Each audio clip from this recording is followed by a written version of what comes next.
I've really been noticing this lately. Actually, I've been noticing this early last year. Again, it's more of a vibe, but I don't know if y'all noticed this, but it's this feeling of people losing interest in things. And when I say things, I'm talking about everything. I'm talking about just day-to-day activities, just normal socializing with friends and family, even going out, going to the movies, and then we can go talk about vacation. Like literally everything just has a different feel. I'm assuming I'm not the only one that feels this way. And for a while, I kept it to myself. As I said, I noticed it last year.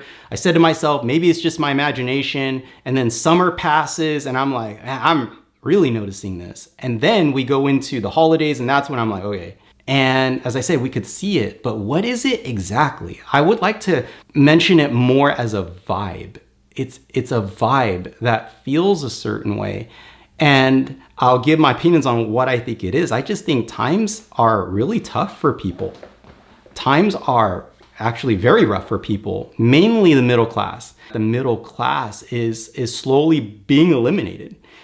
And it seems as though there's this divide of just rich and very rich people and now poor people, right? I don't know if you're noticing that. And it's almost as if in the past couple years, that has greatly accelerated. But why does that translate to the notion of people losing interest in things? Now I should add in for context, roughly 50% of Americans identify them as middle class. And there is 350 million people in the United States. That's a big number. So you don't need half the population to feel a certain way. You just need a certain number, a strong fraction to feel a certain way, and then it puts off a vibe.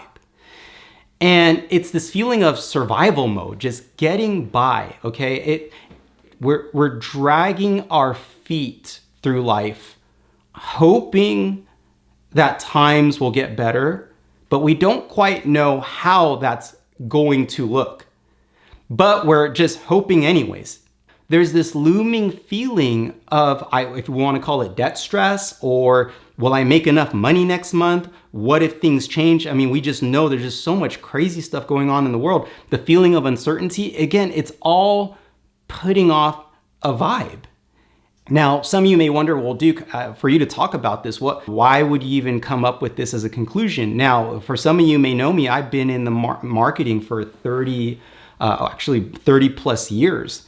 And 20 of those years, I was heavily in the field, meaning I would pack my bags, I would go to another state, and I would live there for months to develop the field, develop the leadership so I can come back home. And that's something that I did. And it was, I would say, fun. It was a thrill. But the thing is, when you're out in the field, especially in marketing, you have to identify your audience. You have to identify the environment. You got to have your ear to the ground. And the more you are in tune with society and their wants and needs, the more you can supply it, because that's really what a business is supplying wants and needs, again, adding value to the marketplace. And so what I want to express is this, again, where times are at for the middle class. And I really believe that it's a combination of things that are leading to the vibe. Let me go into more clarity with this. About a vibe. I'll give this as an example. So let's say being at a club or being at a party and there's a DJ. And let's say the DJ just started doing what he or she's doing with, playing the music, the jams, and no one's at the dance floor yet. So that in itself is a vibe, right? The feeling of, I don't feel like dancing, okay? But let's say the DJ really starts playing some hit songs and just going after it. You could feel that vibe, that groove. People start going to the dance floor. And then over time, there's a saying that energy is not taught, it is caught, right? And then more people start going to the dance floor. It comes to a point where there are more people on the dance floor than are sitting around it. And then it starts to look weird not being on the dance floor. That is a vibrational shift. And so what we are seeing right now is a vibrational shift. And I do believe a lot of it's driven by the middle class because it makes the majority of society. And so I'm gonna give some bullet points, okay, that describe the vibe. So for sake of example, People are getting squeezed right now. There's a difference between feeling broke and feeling squeezed. Okay, it puts off a different emotion. Being broke, feeling broke, it's this definite feeling which is not healthy, not good, and the goal is to really try to change that, right? But feeling squeezed is almost a notion of enduring. And enduring can really tire someone out. And so, when it comes to credit cards, okay, statistics show that 1 out of 5 Americans are maxed out.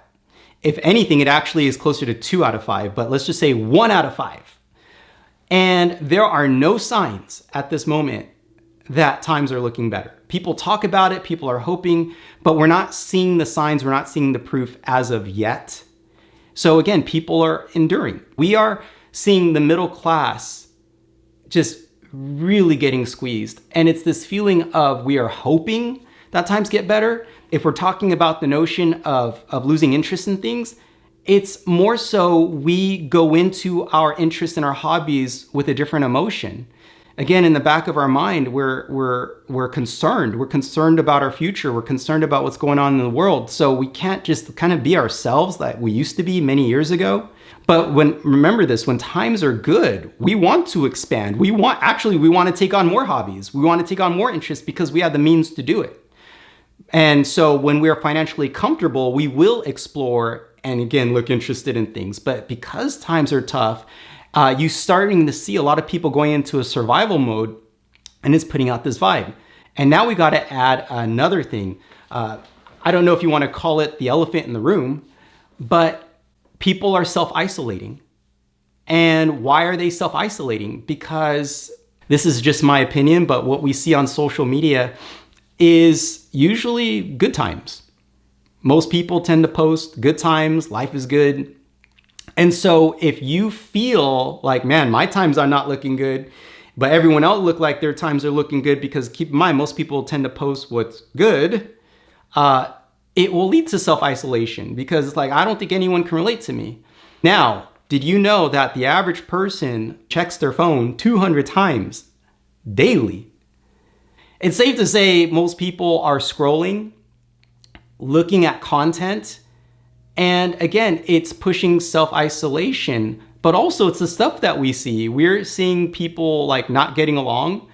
And so again, it's further bringing us in. Now we could also add other vices like watching Netflix. Again, we're seeing self-isolation, and typically in the past, like back in 2008, when times were really rough, we've had some rough times over the past couple decades. We didn't have technology that we have today, where people would self-isolate. And also when we would talk with people back then, as we were more social, people could relate. And then we feel that we're not alone. And then we feel, okay, what can we do about it? It's positive. But now, I think we could say people are more sensitive. When we're talking to people, we don't know if we can agree on things. So we just keep things to ourselves. So do you see how it's the combination of times are rough, people are feeling squeezed, and now self-isolation, and we can't really talk about this or give the feeling that we can't talk about this to anybody. So what do we do at this point? My belief is to go inward. This is the time, and that might be hard because if we're checking our phone 200 times, that might be difficult. Going inward, self-assessment, right? Listening to the inner voice, our conscience. For some of us here, you believe in faith, Holy Spirit, but listening to our inner voice to say to ourselves, where are things headed right now? Do I like where things are going? How's my vibe?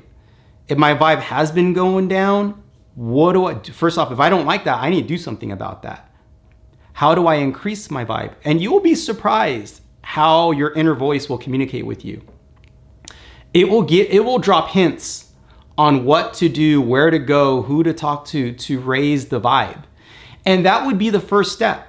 I like using gym analogies a lot. If we're going to the gym and we've been working out for weeks, if not months, and if we don't like the results we're getting, or even worse, we are getting more out of shape, okay, than getting in shape, and we're hitting the gym regularly, it's a time for a self-assessment. It is that time to go inward and go, okay, this is not looking good. what do I need to do to change and get to where I want to go, which in return will raise the vibe. I believe in today's time, I think we can agree, it's not just that times are tough financially, I think emotionally. It's this feeling of it being a duty to help and raise the positivity and raise the vibe. And my goal as I'm doing this video is to do more videos to help and identify, but also how do we move into a more positive, more optimistic space? What steps do I need to do? So if you feel that this is helpful, again, hit that like and subscribe, drop a comment if you can relate to this, if you've been noticing these things as well.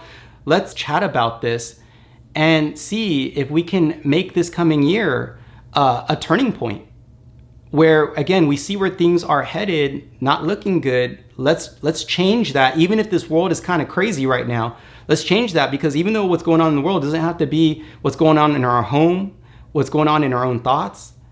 And it's about raising that joy and raising that vibe. So that said, I look forward to the next video.